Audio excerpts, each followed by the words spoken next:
Bang Karni, setuju dengan Bang Kodari nih, udah selesai nih. Mas Adi udah komplit menjelaskan, tapi saya mau melihat Bang Karni. Pertama, saya udah ngomong ini dengan segala hormat kepada purnawirawan kita ya, purnawirawan. Saya juga anak purnawirawan Bang Karni, walaupun tidak sehebat beliau-beliau itu. Jadi saya pasti sangat respect lah kepada purnawirawan. Memang tadi Bang Karni bilang banyak banyak purnawirawan di belakangnya ketika 8 tuntutan itu ya. Memang itu dilampirkan, tapi kan yang ke DPR ini berapa? 1 kalau nggak salah. Fokusnya pemakzulan Gibran. Ya, yang tanda tangan itu hanya 4 jenderal itu, Bang Karni. Jadi oke, secara negara demokrasi kita tadi aspirasi biasa lah ya. Tapi yang mau saya katakan adalah kenapa saya katakan ini ya bukan tapi ya aspirasi biasa aja. Saya mengatakan bahkan ini aspirasi yang tidak penting ya dan cenderung provokatif. Ya, pertama tadi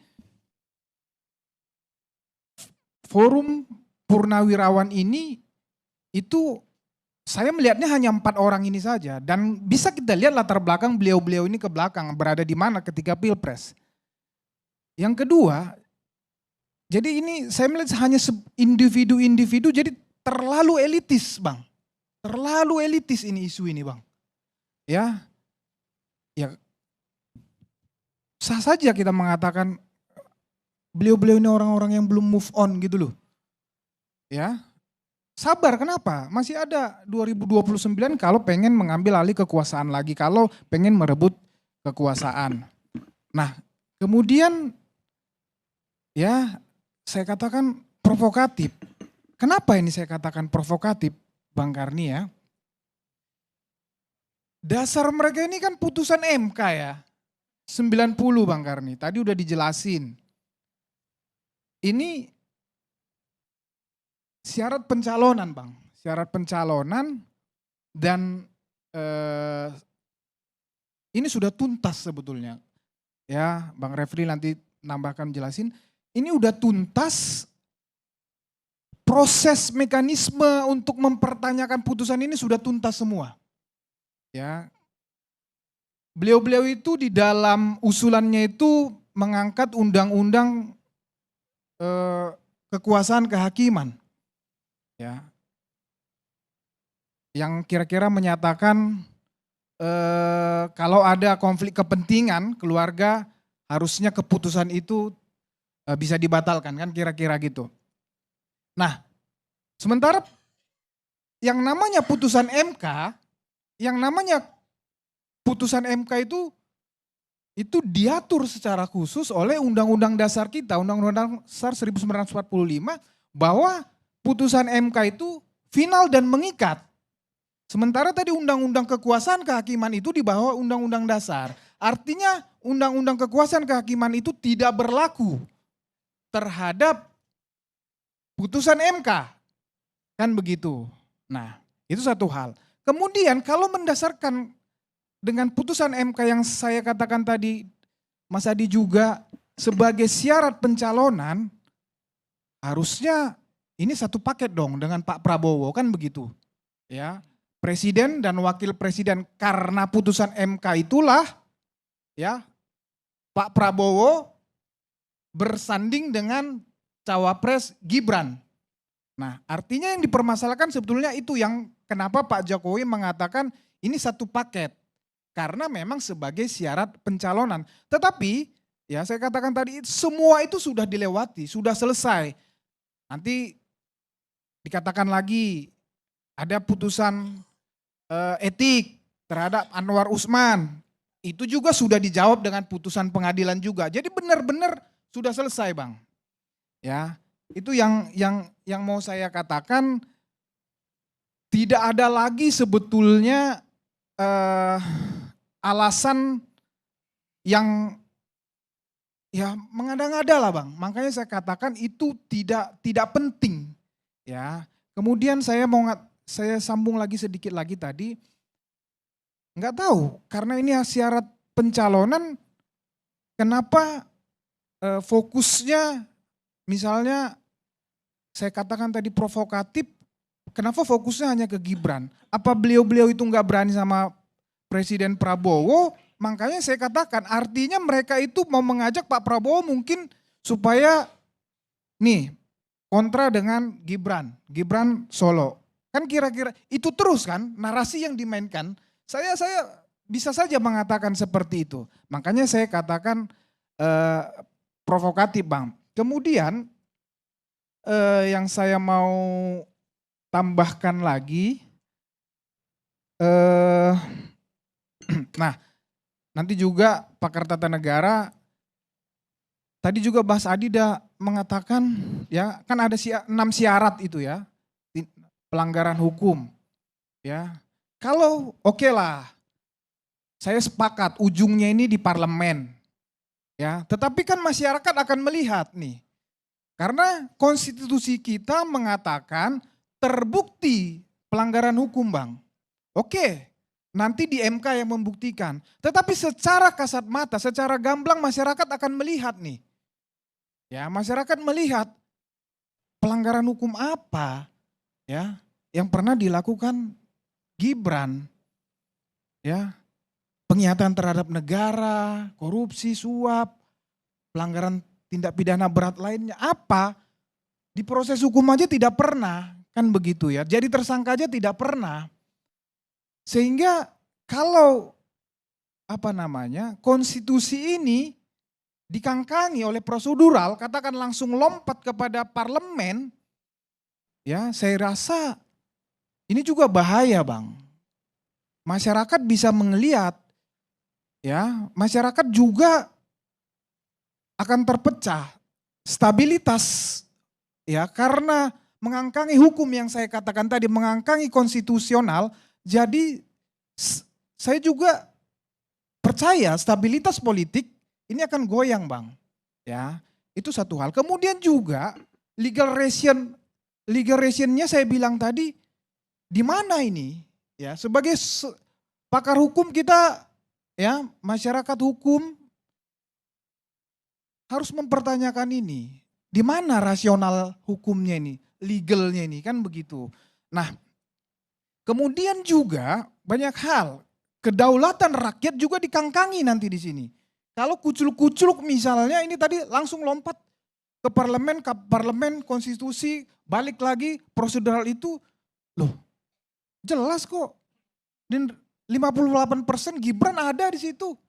Gitu loh. Sehingga ya masyarakat ini akan terpecah yang merasa katakan di pihak Gibran ini tidak akan tinggal diam juga. Itu yang saya katakan ini provokatif adu domba. Ya. Ini terlalu elitis. Gitu loh. Ini tidak baik untuk bangsa dan negara kita ini ke depan, Bang. Ya. Pemerintahan sekarang sedang fokus untuk memajukan ekonomi kita, mensejahterakan rakyat.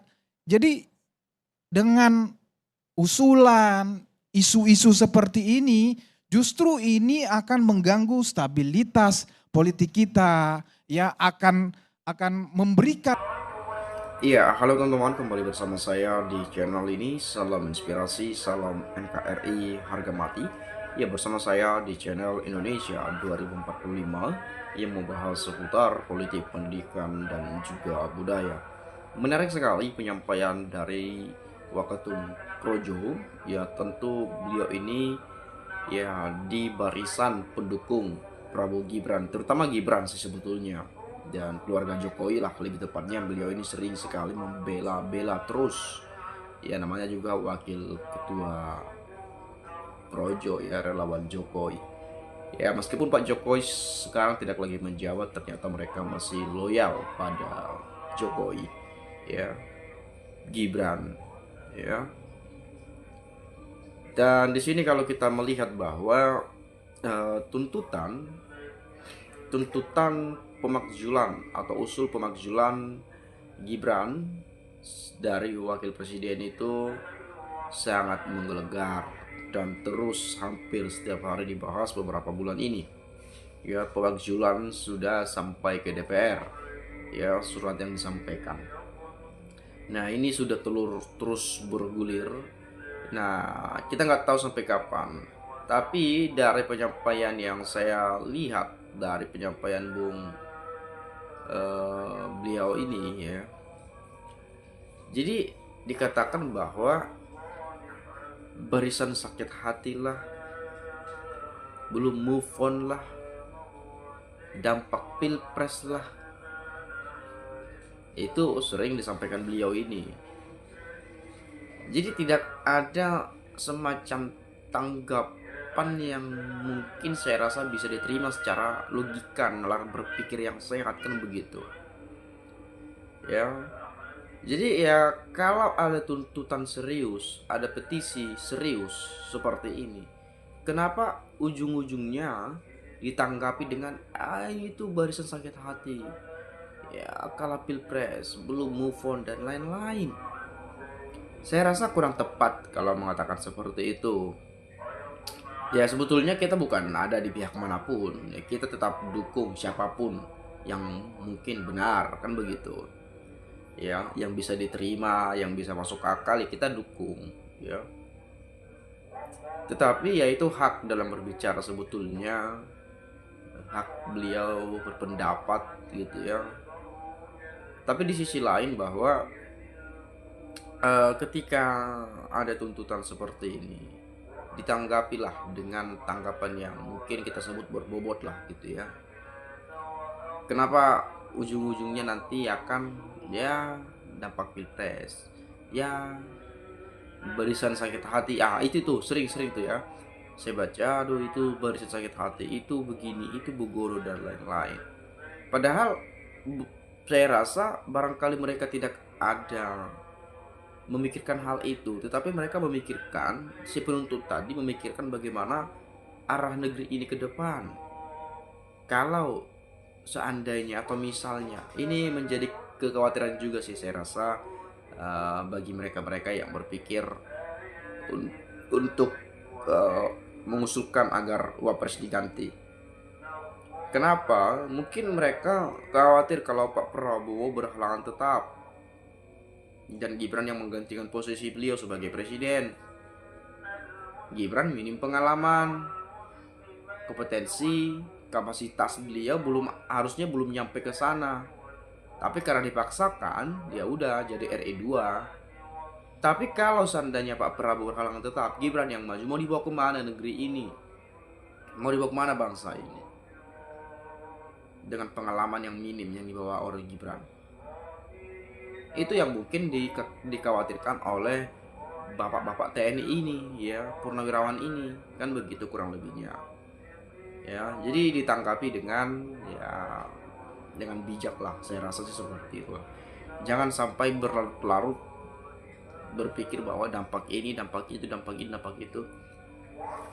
Memang ya itu menjadi sebuah pemikiran juga ya mungkin bagi beliau, karena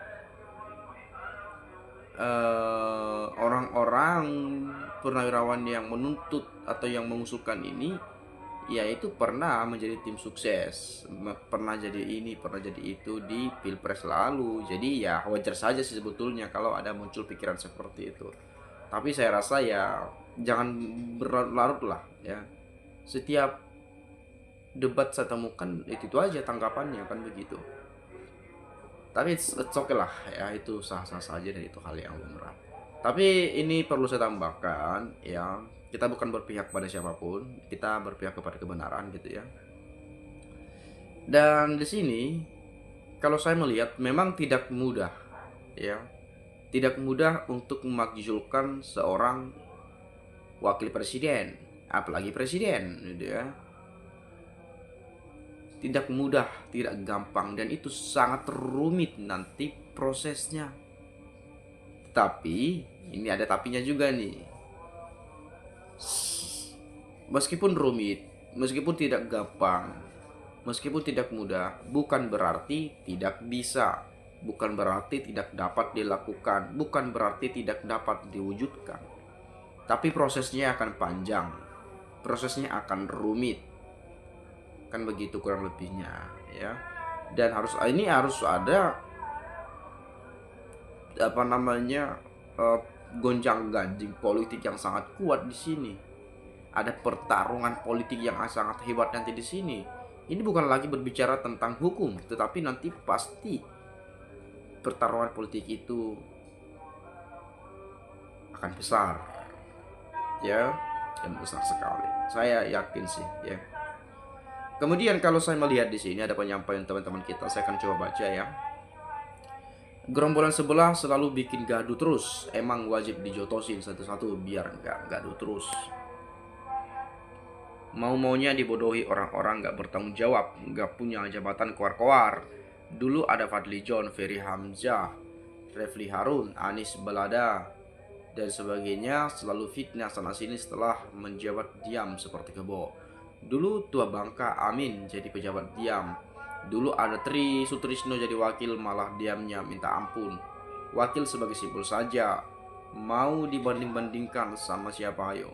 Jujur aja bro, adakah yang lebih hebat? Yang dianggap yang paling hebat, yang paling kredibel? Koar asal ceplak, nggak relevan. Yang nggak sepaham dibilang Ternak Mulyono. Mau melengsarkan pejabat yang sah nggak boleh protes. Presiden dan wakil presiden yang dimilih rakyat ya. Jangan seenaknya undelnya mau ganti kalau mau diganti. Ya, ganti semua dengan presidennya. Membuat narasi-narasi yang gak real untuk melengsarkan gak masalah. Gak ada pemimpin. Masyarakat udah muak. Hanya Indonesia aja hukum bisa dirubah. Sungguh memprihatinkan. Ya itu tadi saya katakan tadi gak gampang. Karena ini juga dipilih langsung oleh rakyat kan begitu. Ini saya sebetulnya sudah banyak sampaikan di video saya ini ya.